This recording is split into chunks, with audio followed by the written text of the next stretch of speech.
You're now listening to Let the Jameson Sink In with your hosts, Violet and Pav, where we discuss your anonymous perspectives and tea on real life topics from relationships, sex, politics, celebrity gossip, and everything in between.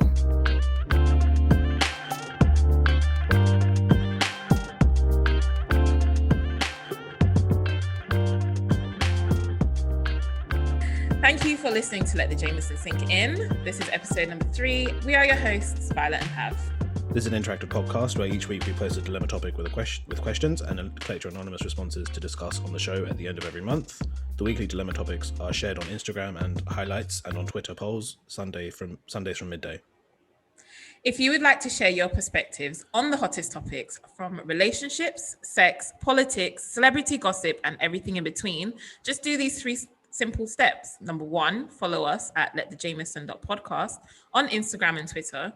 2, DM us your response to our weekly dilemma. And 3, just tune in every last Sunday of the month for the podcast episode. It's available on all major streaming sites, including Spotify and YouTube. Okay, so this month's theme is Are You Your Type's Type? The topics for this episode that we're going to cover are, the first one's going to be, does income really matter when in a relationship or dating stages? And the second one will be dating as a single parent. So for today's episode, we have 4 special guests. We have Edge, thank you for coming back, based in Toronto. Trish and Clarence, you guys are in the UK. Sam, who's literally all over the place. Where are you right now? Washington? Somewhere in the US. He's from the UK, based in Toronto, right, was in Jamaica. Now he's in Virginia. There you go. So, Pav, straight into the first one. Cool, yeah. So first topic is, does income really matter when in a relationship or when you're getting to know somebody? So obviously this has been a topic that's been an ongoing discussion, I guess, on social media, especially since personalities such as Kevin Samuels are coming to the picture, who I know Violet and Edge both love. But yeah, I guess during the theme of Are You Your Type's Type, we wanted to sort of open this up and get people's perspectives. A lot of the responses that we received for men, they didn't really mind so much. The women, this is like women of varying ages as well, by the way. A lot of them did seem to mind. And when I sort of asked them why they minded, a lot of them would be like, so the younger ones, there was one woman who was younger, she said that she's putting her body through, if to give their partner a child, she's putting their body through torture, so therefore he has to earn so much so that she can get get gifts in return, basically. Sensation. Yeah, exactly. So then I asked her, okay, cool, so say hypothetically speaking, like you physically aren't able to, and secondly, isn't it sort of a mutual decision as well? Like it's both of you deciding that you want to have a kid. So I kind of pressed her for that, and then she was still like adamant to still have a high net worth partner that earns like 6 figures or more, what have you. I guess from my perspective and my experience, I've dated women that have earned more than me, and I guess it's never really, well, okay, tell a lie, it has bothered me to a certain degree, because I'm kind of like, I don't know if they're going to have people saying to them, oh, but he doesn't earn as much as you do, why are you going to waste time with someone? Why there's men out here that earn more than you, and kind of thing. So it's kind of has played a little bit on my mind, a little bit, especially because it's always been in dating stages. It's never been like a full-fledged relationship. So it's kind of been that whole, what are they going to think about me, et cetera, or if I like lose my job, because I was contracting at the time as well. So obviously contracts are never guaranteed, right? So if I was out of a contract, then are they going to just be like, oh, he's not earning much, he's not going to be able to take me out on dates, et cetera. So that definitely played on my mind. But I guess I'll open up to Clarence and Sam first, just to get their perspectives. Like, what do you guys sort of think? Like, do you feel the same sort of type of way, or do you not really mind? Yeah, to be honest, I feel like finances are important. I guess when you say finances, if we're purely just talking about someone's income and I don't know, their net worth or whatever, I guess whether it's important or not will vary across gender, lifestyle. For me, I've always had the vision to be the breadwinner in my household. You know, I'm not married yet, but if I am to be married one day, I do want to be the breadwinner, purely because that's how I was raised. You know, I was raised in a home where my dad was the breadwinner. He took care of a lot of the financial stuff. So along the years, though my dad was the breadwinner, I've seen how him and my mum still have the same financial sort of principles. So when we talk about finances, I'm thinking, right, do you have the same attitude towards maybe investing or, assets and buying property, or is one thinking about property and the other one's thinking about buying Gucci bag and shoe, you get me? So I guess that for me, that all comes into it. So yeah, I think it's very important. That's my opinion. Blue therapy, yeah? Blue, bro, don't get me started, man. Don't get me started. I don't want to call any names out right now. So you wouldn't consider dating a woman who earns more than you then because you want to be the main income earner? Yeah, well, to be honest, I would. Okay, so ideally, I would want to be the breadwinner, personally. If I meet a woman and she wants to be buying me Louis and Gucci, I can't say no. I can't say no. So, like, because the thing is that I actually dated someone who was earning literally, like, gross yearly double what I earn, and like Pav, like, similar to Pav, it wasn't like a fully fledged relationship. It was just like a couple of days here and there, and even in the dating process, I could see how certain man might feel insecure because she'll be talking about doing certain things, and when I'm thinking, rah, like that sounds sick, but you see my account, it don't really go that the way my bank account is set up. The way it's set up doesn't really, you get me? So the people who don't have visuals, he's rubbing his hands London style, so you know he meant it. He was thinking about that. It wasn't cutting it, you know what I mean? And there was a particular scenario where she booked a flight to the US, and she surprised me one day and was like, you know what, I booked this flight. I know you've had a rough week, and I put your name on the other ticket. So my approach was, okay, like, send me your account details. Let me send my own share. And she was like, no, I've got you. And I said, you got me?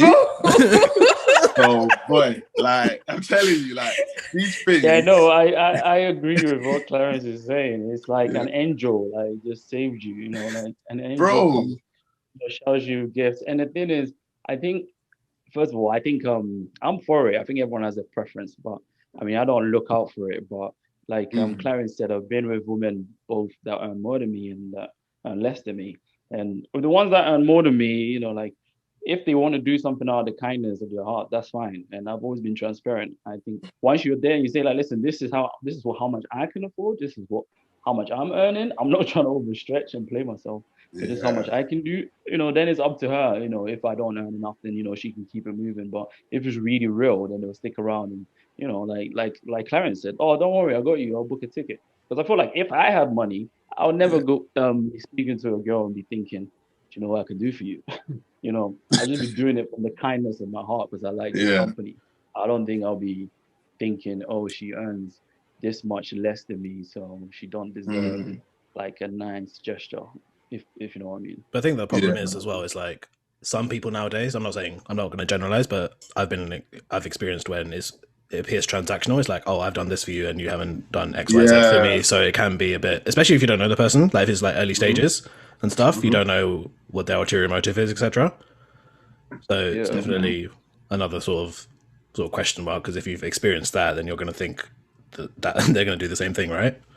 And this is it, because even just on that mind frame, I literally spoke to someone just the other day who said to me, and this was a woman, and she said to me, look, like, I don't like guys buying me stuff or doing stuff for me because when she was growing up, her dad did a lot for her mum, and she said whenever there was like an issue or a problem in the house, he would always kind of throw it back in her face. So because of that upbringing, she's automatically now like, look, financially, I have my own. I don't care about what anyone else can do for me.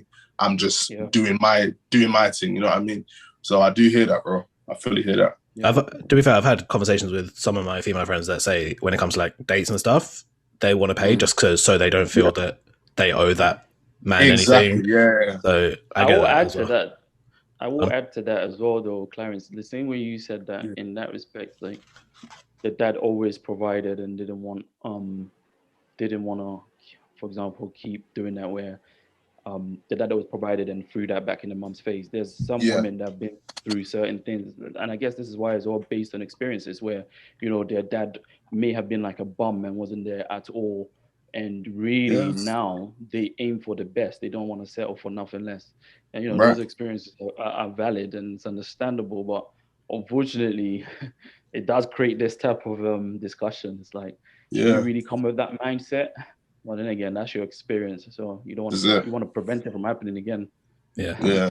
That's I mean, we've heard from the guys now, and right now I really want to hear the high net worth females' perspective on this. But before we even go into that, what are you talking about, Violet? Can we just define high net worth first? According to Kevin Samuels, Pav, what is a high net worth person? Like what? 6 figures or more, right? Six figures, right? So let's speak to some 6-figure ladies right now. Edge, do you want to just, from your perspective, as a high net worth female, it's amazing. How do you feel about dating? Like, would you prefer to date someone in the same tax bracket as yourself? And if he doesn't earn as much as you, like, and you want to enjoy certain pleasures in life, are you the one for going and sharing and buying him gifts as well? Like, for example, this plane ticket, you want to go somewhere, you want your bae to come with you, you can't afford it. So are you going to do that? Or who's picking up the check at the end of the date?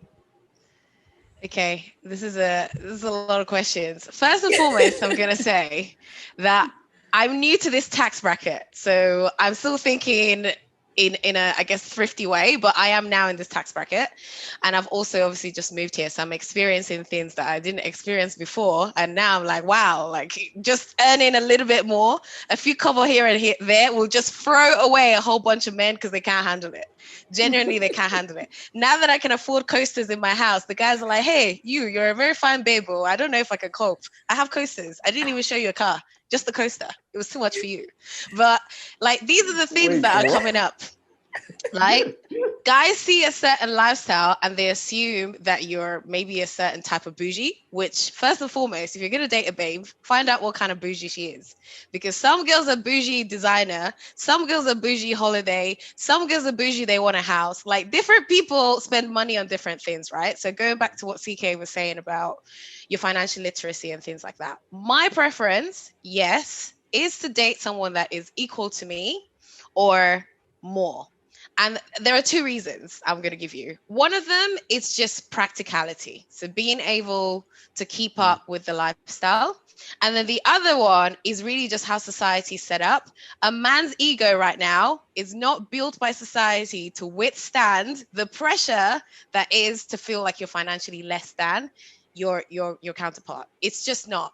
Even though the guys can say that they're modern, I'm sorry, you guys are not. You're not built like that. Our mums have not built you that way. You've not seen that in your household. So even if you want to be modern, you don't know what to do. Let me give you an example. I'll go on a date with a Nigerian guy. I'm the type of girl who is always prepared to pay. It's nice if you want to pay for me, but I don't expect it. I don't expect it because I'm here for you. You're here for me. We've both decided no one forced anyone, right? You said you want to take me out. It's great. It tells me a lot about you if you want to pay, because it's like, I'm trying to treat you. I want you to have a good experience. And this is part of that experience, right? But then you enter and say you're dating a youngish Nigerian guy. You think he's youngish, so he's modern. And you do this dance, yeah, where you're like, okay, I need to show that I'm ready to pay. I have my purse. I'm going to just touch it. Are you looking at me? I'm looking at you. See, I'm going to touch my purse. Am I going to bring it out? And you're looking at each other, right? And I've had people react really differently. And actually, a Niger guy, our kind of age, slapped my hand, you know. He actually slapped me for trying to pay. And it hurt. And he was like, what do you think? Do you think I can't pay for this? And I was like, whoa, like that's literally not what I was going for. I was just trying to show you that I could pay, but that actually offended him. The fact that I was on a table with him as a woman trying to even put some money down, that was offensive, which is confusing if you're a modern day girl trying to show that you do have your own and you don't want to take the guy for granted. So I genuinely think, like, these are my preferences. But at the end of the day, I don't think we're set up to be that modern right now when it comes to I don't know how people who are in same-sex relationships act when it comes to income and how they handle those things. But I think as a straight woman who mostly dates Black men, our men are not set up for that. They're just not. They don't like it if you have more than them. I think there's a few things though that our generation, the generation after the middle, Gen Yers, right? You know, the ones that came after the boomers, then there's us, the millennials, before, you know, the ones that started eating Tide and stuff. We are the ones that are trying to, we're the ones that are trying to figure out what is the new norm. So gender roles are different, you know, time, society is changing. We are the ones that are now defining the new normal for the next generation after us. And who pays at the dinner table after a date, that is one of the things that we're still trying to figure out. Predominantly back in, you know, our parents' era, it would be the man, because in those days, the man would be the breadwinner. The man would be the one that has the job, comes home, brings home the bacon, etc., etc. Now, women are doing just as much, sometimes more, plus being a mom, plus being a wife, plus doing everything else. So now we, you know, we can afford to pay for ourselves, and the men are like, where do we fit now? Like, you know, that was my job. Like, what am I doing now? What's my role? Do you know what I mean? Guys, I saw your face. You guys, if you're not watching this, like, you should see these facials. Guys, you're making loads of faces. I know. No, I think you're right. I think you're right, Violet. It's funny. I was having a conversation with my brother yesterday, and he's a scientist, and he was going deeper. He was like, the current system is it's been like that for a while, and you know, we are the new generation to define new systems. Like when you look at the evolution of the human race, the reason why it was set up like that, where men can go out and hunt and defend so that women can maybe go and find food and look after the family, is just because, you know, men could go out like that and defend, and that system has been built to create like a two, you know, family, like one person basically being married to one person, monogamous relationship. That whole system, I guess, started developing because they realized that in the old system, when they had the polygamy, where the man could look after so many wives, even if he wasn't rich, it's just that he would go out there and do all the necessary hard work, as you call it. But now things have changed and it's modern. Women are now independent. They can make a lot of things, and they can do a lot of things themselves. They can, you know, most of the time they don't need a man to have children, you know. So now we are at a place where we are thinking, what actually is the best way? And some women have figured it out, where it's either being with another woman or being with another man and two women, because the system is not defined. It's just how it was set up, so, and how for us to all coexist and evolve as humans and not make us extinct. But really, now we're defining that, and all of these things are now starting to come out. And you know, I don't know what generation I would say is really like you can see it being really prevalent in, but they're really like looking at alternative ways of living. And the generational thing as well, I think, to Violet's point, and both to Clarence and Sam's point, I think it's like you either follow the footsteps of your parents or you break the mold and you're like, nah, I'm gonna go the opposite way, right? So that's why there's like, to Edge's point, like when you go on dates with people, like you'll have people that will react to one way and there'll be people that react another way. So I think it's a very like weird sort of generation in that sense, because you can't, obviously everyone's different at the end of the day, but you can't go in with one specific formula. You gotta like kind of adapt to whoever that person sitting across from you is, right? Also, I'm just going to say about this paying on dates thing, I do not do the I'm reaching in my purse stance kind of thing. That's not me. Okay, but why? I'm either going to pay or I'm not going to pay. I'm not going to pretend that I'm going to pay. You don't like to dance? No. I think why am I going to pretend that I either came with the intention to pay or I did not come with the intention to pay? And I will know by the end of the day if I'm going to pay or not. For me, I have a system. If I really like the guy and I want to see him again, I will pay. If I'm taking you out and I said, get ready, I'm taking you out, then I would pay.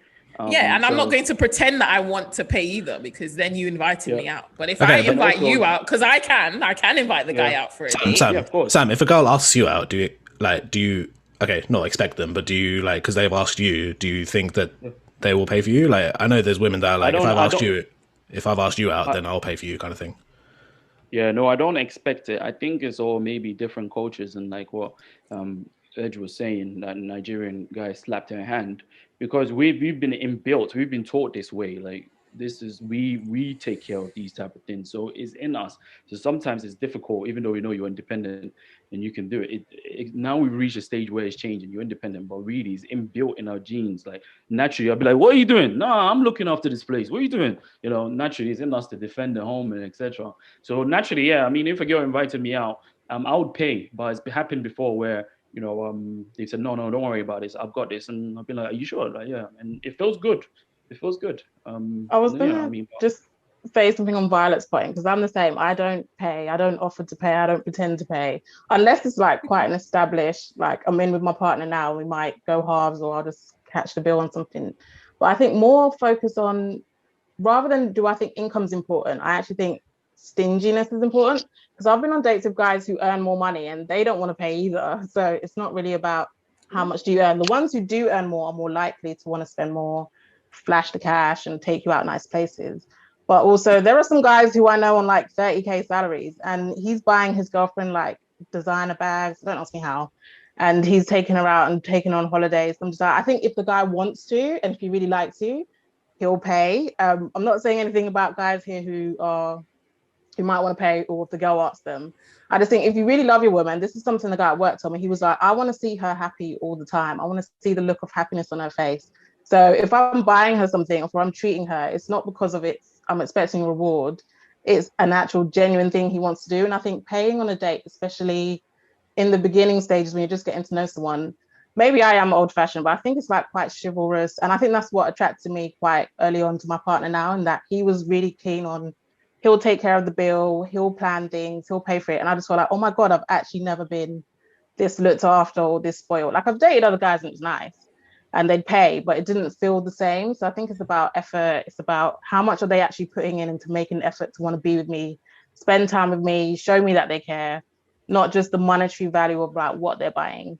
But yeah, I'm against women paying on first dates. Sorry.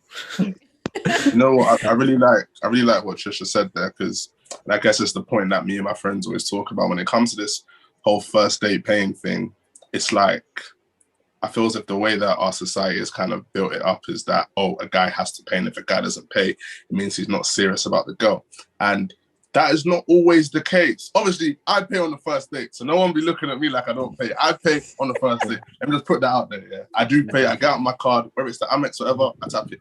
So, and it's like, I feel as if I've seen guys take girls out, pay for the date, and a couple weeks later, the girls now told me, oh, he's this, he's that, he's a prick, whatever. But it's like, initially, you thought that he was the guy and the guy on top, as we say in Nigeria, because he paid. And that's why what Trisha said, it's deeper than just that monetary transaction.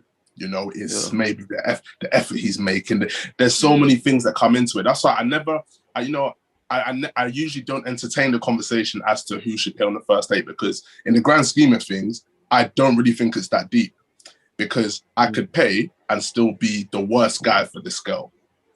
Or I could not pay and I could be the love of her, like the person that's going to make her happy and give her 8 kids or whatever you know what I mean? So I feel like there's so many different avenues that you could look at it from. All right, you three guys, the three of you are like, okay, I will pay on the first date because, you know, is this because this to you, this is what defines being a man, right? Okay. Do you guys also open the door for her? First date, do you come out of your car or and walk around, open the door and let her come in? Or do you sit in the car in the driving seat? Yeah, you picked her up, waiting. Yeah, get in, babes. Put the window down. Yeah, this is how you unlock it. What do you guys do on a first date?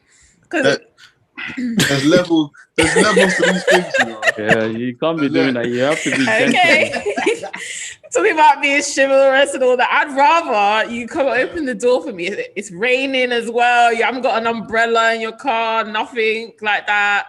Okay, I have done the open. We're doing the who's paying on the first date. I have done the open door thing, but that's been met both ways. It's been met like, I can open my own door, or, oh, you're so sweet. So it's like, again, how do you know what to do? You know what? This is where I want to come in on this thing and just echo everyone's saying, but I feel that the way that we are, this generation right now is so confused. We don't really know what to do, how to do it. Everyone's gonna cancel you. You know, yeah, we talk a lot about how modern we are. And we talk a lot about how much we're progressing. But what I see, and I can say this as someone in the tax bracket, sometimes is that girls, especially young girls, are reverting somewhat. We're still now placing more emphasis on the man's income than on their personality, especially if you have seen the guy has the performative things that show he has income, materialist things. He has a nice car. The girls don't ask any questions. And let me just say girls, let's say men as well, but people, they don't ask questions. How did you get that money? Is this sustainable? All of these things you don't ask. When I date with intention. I'm normally dating because I want to be in a relationship. And as a woman, I'm thinking not just about myself, but about my family, right? Because I'm going to bear a child one day and I need to give them a good inheritance. That's the way I see it. When we get to a point where I can no longer have kids, my list is going to change. Trust me. Because when I was younger, I didn't care about income. If we like the same burger on the McDonald's menu, me and you is love. That's it. That's all I need. That was back in the day. That was simple love. Now it's what's your income? What's your health record? Do you have COVID? There are so many things on this list that aren't really meant. But when you become a woman of a certain status, because you know you have your own, you start looking at a man differently. That's what I found. I'm not just looking at your bank account. I expect that. That's the bare minimum. And some guys, and I'm sorry to say this, black boys in particular will say, you should applaud me because I stayed in school and I have a job. Well, you know what? So did I. So did I. We're at the same level. We're coming to the table. My table is the same height as yours. So now I'm looking at you in the eye. And especially if you're coming with me and you're 5'9", I'm looking at you and you will need to bring something else to the table. Because why do you have to bring the height into this? I'm sorry.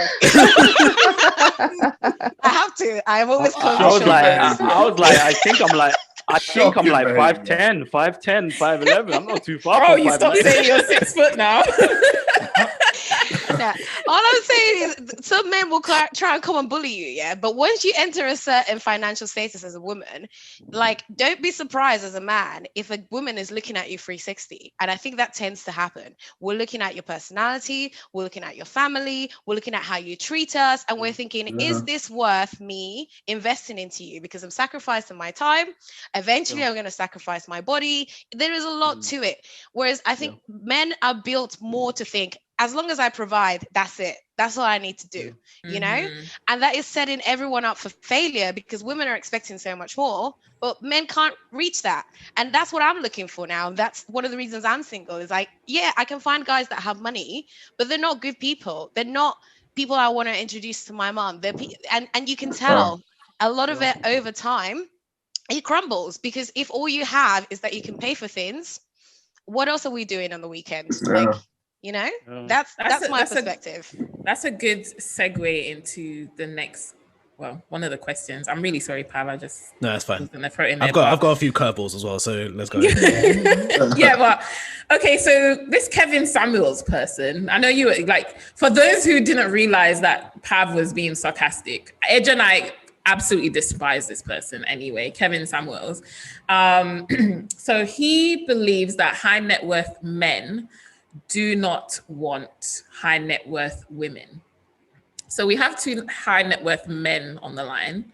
Can you just clarify, yay or nay? What do you look for in a woman? Because we are now telling you as women, you know, we're on that level now. This is what we expect of you as men. This is why a lot of us are single as well, because these men, you know, you might have the money, but what else? Right? You don't meet our standards. But Kevin Samuels is trying to say, actually, we don't meet their standards, these high net worth men. So is it true? Like, what else are you looking for? What else do you want from a woman? And if it's not money, if it's not income, you know, what are you looking for? I don't think I don't agree with Kevin Samuels. I don't really watch a lot of his stuff, but based on what you just said, I think he's talking about like high net worth men such as like NBA players, and I think he's just basing it on stats, right? When you look at these guys that are rich and they're filthy rich, they all have more than one. So to use the term, baby mothers, and it's not because they want more. I just think when you're living like a king, you can afford to have a lot of queens. You know, when you have money, you can afford to look after all of these people. So it's a different type of ball game at that level. And I think you know, women are starting to see that. A lot of women, independent, are making money. They don't.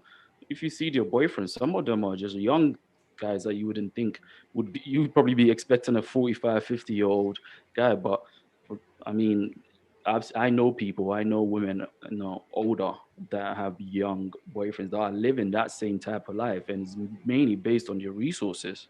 You know, they live a comfortable life. They will have a maid. You could call them, they have a toy boy, whatever it may be, but it's comfortable. It fits their life. And when you've got the resources for it, you can do that. Unfortunately, it's just that men got ahead because of, you know, sexism, and men have been doing this for a while. So I think now that we're starting to see women do that, I think they're starting to see what men do. Men, like, all this time, I guess some reasons why men have been doing this, because just because of the resources, and they can afford to. Kevin Samuel saying that, I don't know if I don't know if that's the standpoint he's coming from, but that's what it sounds like to me. What do you think, Clarence? Yeah, to be honest, I don't want to be biased here because I hardly agree with anything he says. But if I'm being brutally honest, I don't think he's right in saying that either. I feel as if, like Sam said, he's kind of speaking about a certain group of men, because I have friends who are high net worth, and their partners are also high net worth, and they literally are probably together. In fact, the two that are actually getting married at the end of the year, they met in that high net worth environment because they weren't jobs that required them to be in the office a lot. So I can't agree with that at all. I don't know where you got that from, to be honest.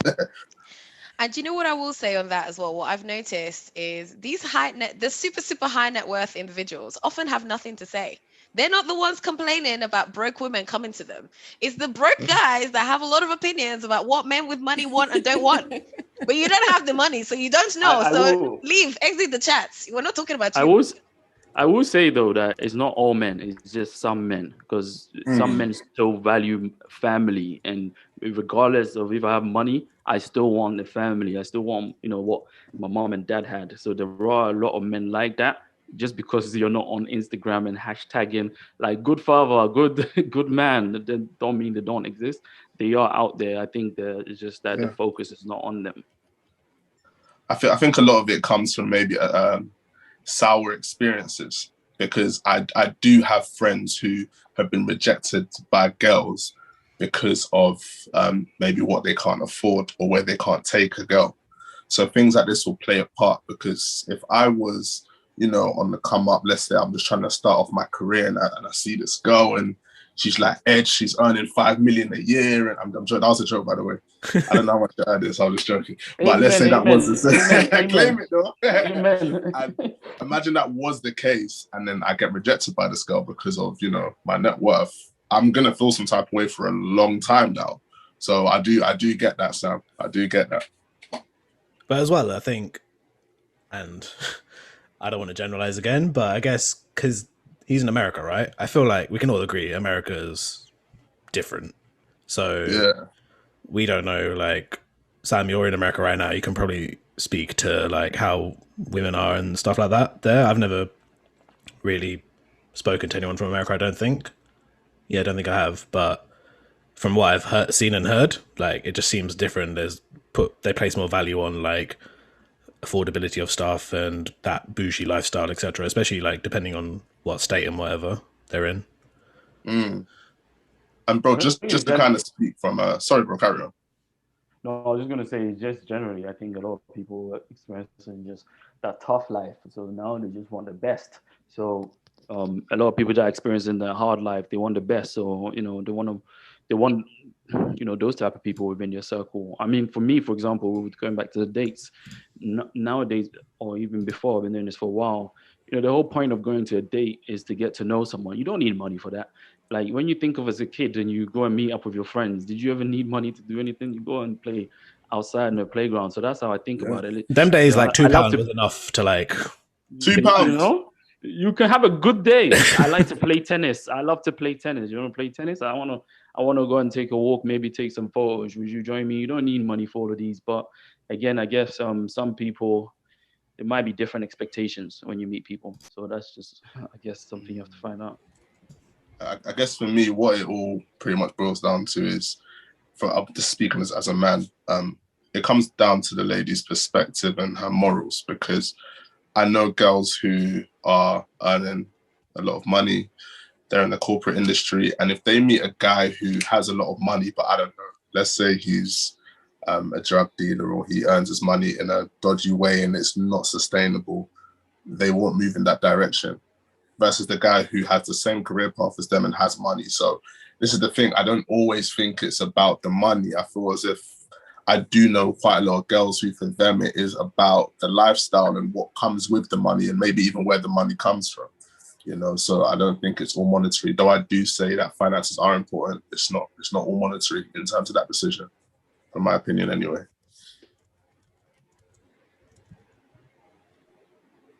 Yeah, for Trisha, sure. I want to hear Trisha's perspective. I was just gonna say, Trisha's been a bit quiet. I kind of agree with Violet and EJ, to be honest. So I've only recently heard of this Kevin Samuel guy like a couple of weeks ago. I think EJ actually was the one who sent me a video, because I was like, I keep hearing about him. I don't want to be too negative. I've heard some stuff he says, and it's like 1% of truth, but it's like wrapped in 99% arrogance, and it's really condescending towards women. And I feel like a lot of emphasis is placed on, well, women don't deserve X guy because women don't do this. And it's like vice versa, like women have standards too. And if we want someone who earns well, 9 times out of 10, it's because we want a good lifestyle. We're thinking in the future of our children. So for me personally, like my partner, I guess, counts as is it high net worth because they earn more than 6 figures. That wasn't necessarily something I knew on the first date, but as you get to know someone, you kind of learn like money, and it's all about how they look after money as well. But to me, it plays a big impact because, you know, I'm pregnant, as you guys have seen, and it means that I can go on maternity leave and not feel pressured to have to go back to work because I can't afford to, you know, pay the mortgage or pay the bills or look after the kids we have. It's because I've got a partner who's quite supportive, and he's comfortably in a position where he can like look after the household for a short period of time. Don't get me wrong, it's not my ambition to stay at home, be a stay-at-home mum, and not go back to work and contribute. But at the same time, I think going for a guy who can at least look after you and your future family financially is a key thing. That's my personal perspective. I know some women just want a nice rich man because they want a house and a car and holidays and latest designer things, and that's their prerogative. I don't think Kevin Samuels is in a position to tell women what they do and don't deserve. Especially, I think I heard one about, I think it was specifically towards Black women, that 6-figure Black men don't want them, they want someone else. And I'm like, how are we basing this on race? But again, I think it's quite a generalized American stigma that maybe that is the concept that they're facing in terms of their dating scene. But yeah, I have like a lot of issues with what he says, but I have an understanding that it comes across as optics, that a lot of rich men don't tend to go for high value women because they do probably want a stay-at-home wife who just looks nice, cooks, cleans, looks after the kids. But at the same time, I don't think that's true of all men. You guys have verified this on the call.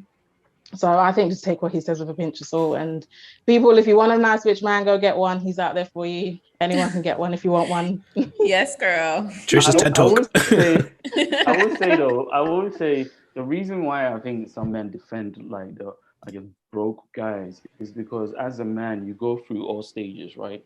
You go through all stages, and then sometimes you're going to be broke. It doesn't mean you can't have a woman. It doesn't mean you can't find love.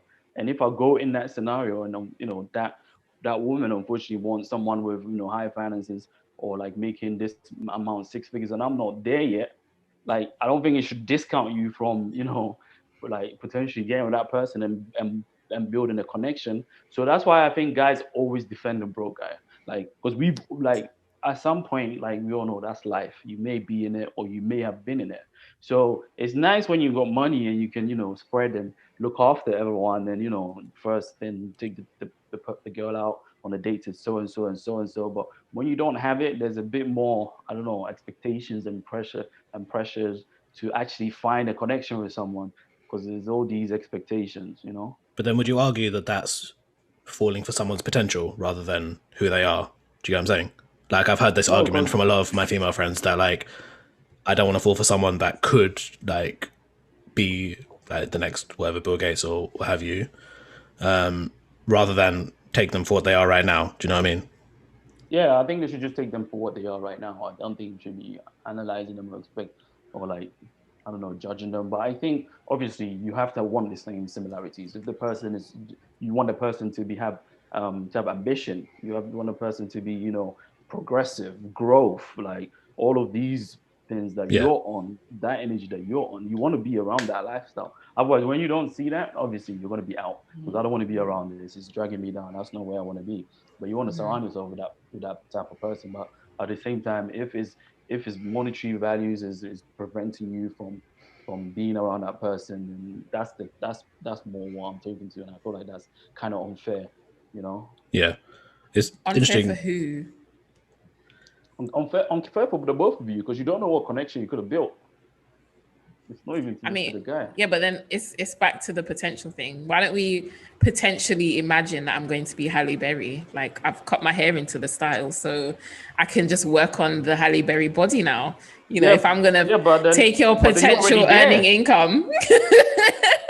No, because in someone's eyes, you're already there. You are better than Halle Berry. You're already there. You don't need to be working on it. But in my eyes, there's money and there's no money. Do you know what I mean? Yeah. Tell her like you either have it or you don't have it. You could either go places with me or you could not afford to go places with me. Connection is not about money. Connection is not about money. To some people it is though. But I also think, why are we forcing women to go through this struggle, love? Like you have to be with someone who's not there yet and you've got to work with them. That's my best friend. That's my best friend. That's fair. Tell him. You know what? That's fair.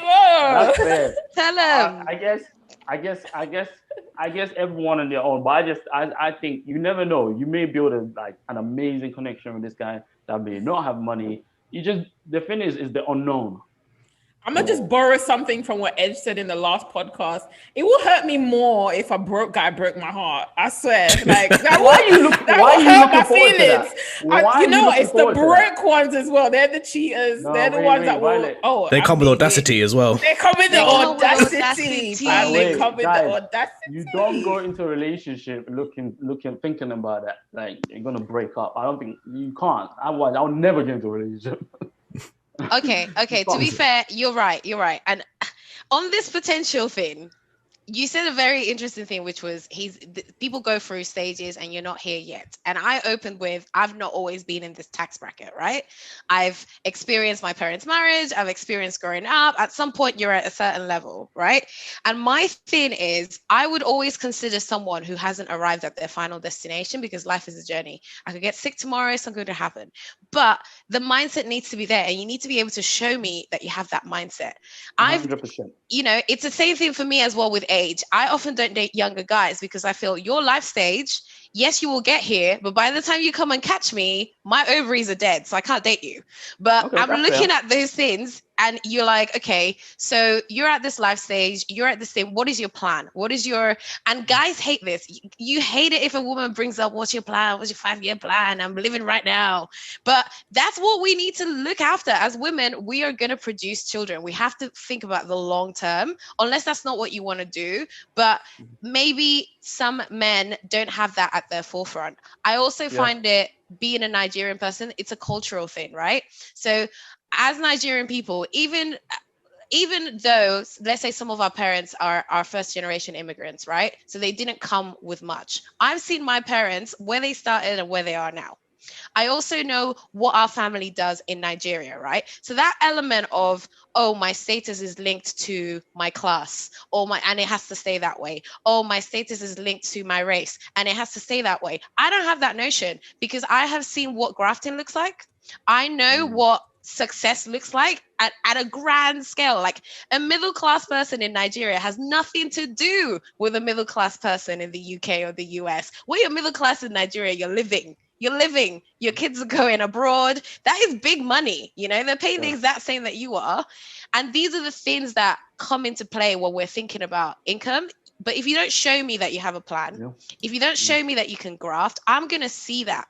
And as much as the love is sweet at the start, it runs out. It really does no, run you're right. out. You're right. 100% agree with what you're saying. 100% agree with what you're saying. But I'll tell you this now for free. Even if you meet a broke guy and he likes you and he wants you, he's going to sell love to you. Like, he's not going to refuse. So you can say like, yeah, like, you know, like, you want all of this. But if I really like you and I was broke, I'm going to come after you regardless. I'm going to find money somewhere and I'm going to come and get you. So maybe you're broken out, but if I want you and you said all this to me, I'll agree with you. But it doesn't take away from how I feel for you.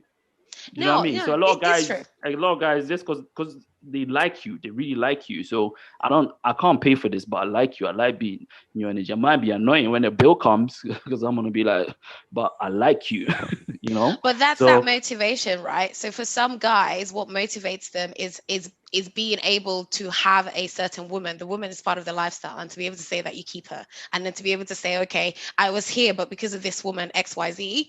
And sometimes as a woman, I find it frustrating when I see guys say, I don't want to get into a relationship. This is headache. This is that, because I think it really ignores that element that I think relationships bring out sometimes the best of a man. It kind of something clicks in you guys and you're like, you know what? I'm gonna get serious. You know what? I am gonna take that degree. You know what? I am taking that night class. But then as a woman, you also need to be real with yourself and see, does he stick to the plan?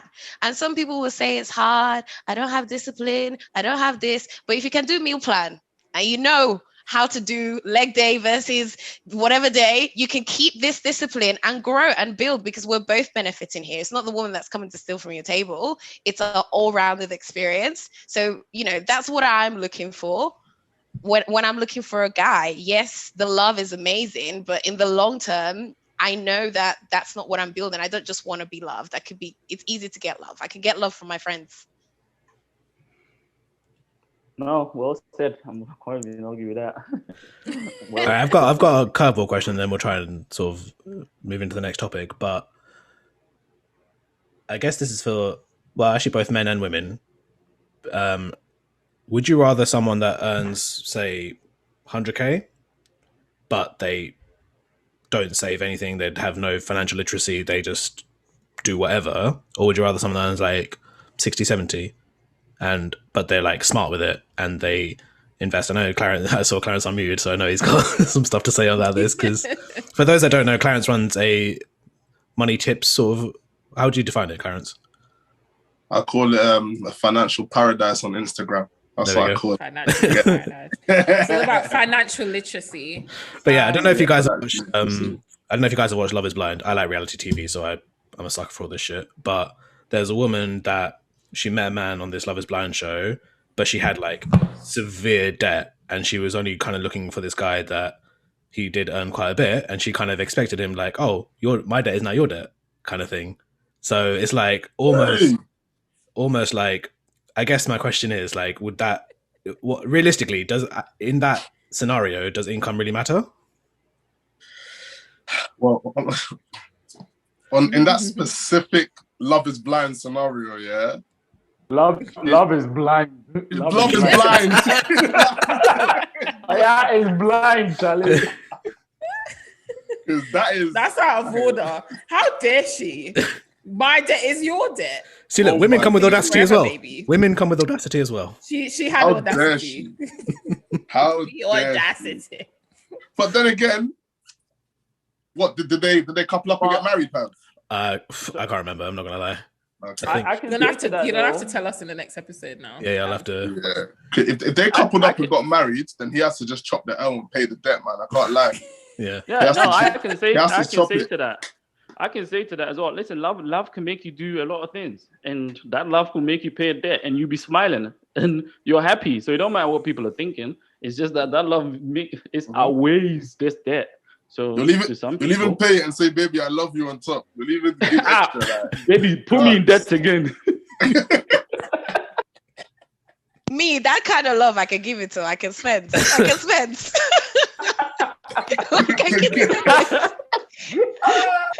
No, it's true though, and I will say, like, I don't want to bash men. Women have the audacity as well, and I think I touched on that at the start.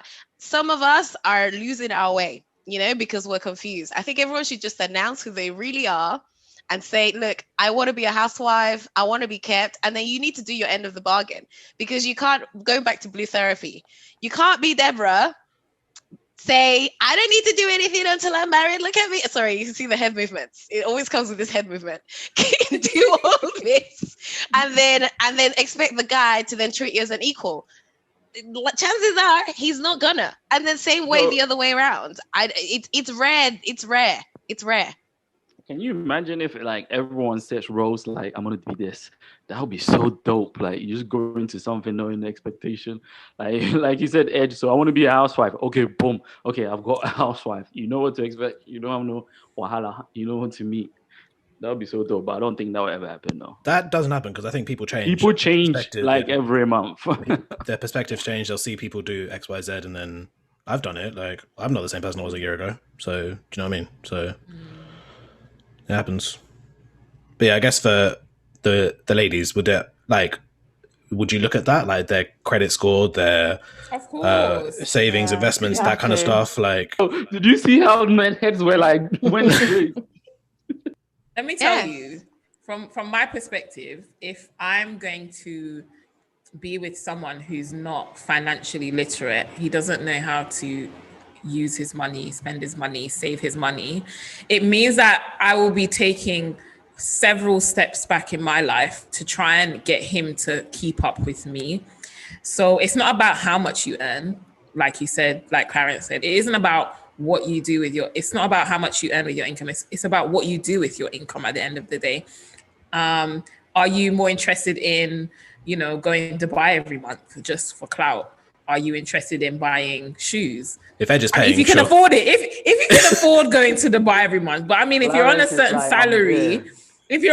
salary, and then at the end of the month, I'm like, well, how much is in your ISA? Have you saved your max amount in your TSA? Or wait, Violet, who's talking about ISA though? We're talking about crypto now. Who's keeping cash? So not everyone's into crypto yet, okay? It's a bit of peak week for crypto still. It's exactly. I'll stay out of that one. But smart investments. You're showing me this car that you just paid, I don't know, 50K for, when that 50K could have been invested in a property. How many properties do you own? That's what I want to know. Do you know what I mean? Like, I don't care what car you drive. You could drive a banger, but are you investing smartly? And that's what I look at. But it's funny as well. I think Sam mentioned the whole NBA player thing. I remember seeing an article or something, and this is probably true for footballers as well. They earn stupid amounts of money, but a lot of them still live paycheck to paycheck. Because they just they don't know how to save their money. They don't know. They just every weekend, holidays, this, that, and the other, cars, whatever. Then how many of these footballers that you see that have retired that you don't hear about them after? Football players, basketball players, however much millions they've earned, you never hear from them. Squandered. After. Apart from say Michael Jordan, LeBron, Kobe, etc. Yeah. If you're really about monetary goals, then you'd be looking out for that. How are you investing? Why are we in this restaurant cooking and eating out and buying this $200 steak when we could flip that and make $500? Really, if you're really about money, then that's going to be your mind frame. But I'll say to that as well. Those NBA players, a lot of them squander it. I guess they have all the resources, and sometimes I think you always get it. You always be able to make money, but in terms of investments, I think that's what they're lacking. Yeah, sometimes it's sexy to hear there's rice at home. Sometimes you're like, yeah, there is rice at home. Let's go for that rice, because you know where it's getting you to, right? So I agree with you guys. And I once dated a guy that told me, he's an engineer now, but he said at university, he was at a point where he could have gone the sports route. He was about to sign a contract. And I was like, why did you not do that? That sounds really stupid to me that you wouldn't have done that. And he said, because I was academically bright. And I looked at my options, and I looked at how early people retired in sports. I looked at the prospect, and actually it didn't look like I was going to be better off in the long term. And imagine making that decision when you're 18, 19. I was very impressed by that, because I don't know if I would have done that if I was that age and someone gave me the option of quick money. I think I would have taken it. Yeah, that's true. The first time I saw a footballer's pay slip, I felt bad for them because you should have seen how much they taxed them. But at the same time, they get 50%, but at the same time, they make a lot of money. When you see like 500K or something in a month or a week, some people lose it with money. Some people can't handle money. You know? When we talk about monetary gains, like really, can people handle money? That's the question. Like, That's another topic for another day, guys. Can people handle money? I just wanted to kind of ask Trisha a question before we sort of move into the next topic. But you mentioned the whole maternity leave and your partner being able to sort of support you both. I only recently discovered, to be honest, this is probably my ignorance coming out, but I didn't realize that with maternity, I always assumed it was just like you get your full year's salary. But yeah, I did not realize that you get like, is it 50% or something? And yeah, it depends on your company. So I think statutory, you can get 50% for like 6 weeks. And then you're legally allowed to take up to a year, but it's basically like work. I don't know what the credit you benefit you get here, but it's something like £150 a week after that. And even that's only for 9 months. So my company's quite good. So I get 50%, but only for like 4 or 5 months. Then it goes down to £150 a week. I don't even know how I'm going to survive on that because I've not earned that since I was like a student, I think, working in retail. And then if you take the full year, the last 3 months is completely unpaid. You can do things depending on your work, like keeping in touch days. So if you work like 1 day in a month, you can get full pay of what your salary or what your daily pay is. But again, that's generous. So if you had like a really like law-abiding company who just do the bare minimum, it's 6 weeks of full pay. Then the rest of it is £150 a week. And then the last 3 months is unpaid. So if you think of two high earners and then you suddenly go down to just one salary, it's actually quite a big shock. I think we're ready for it. I mean, we haven't tried it before, but it's comforting to know that I don't feel like I need to penny pinch and I need to rush back to work once that full pay bit runs out, because otherwise, as a mother, and I can't speak for everyone, some people go back to work after 3 months and that's fine. And some people take the whole year and that's fine. But you've just had a baby, your body's adapting, you've got hormones, you're trying to bond with a newborn. And the last thing you want on top of that is worrying about money and finances. That's stress, and yeah. Can we pay bills this month? The kid needs new shoes, all kinds of things going around.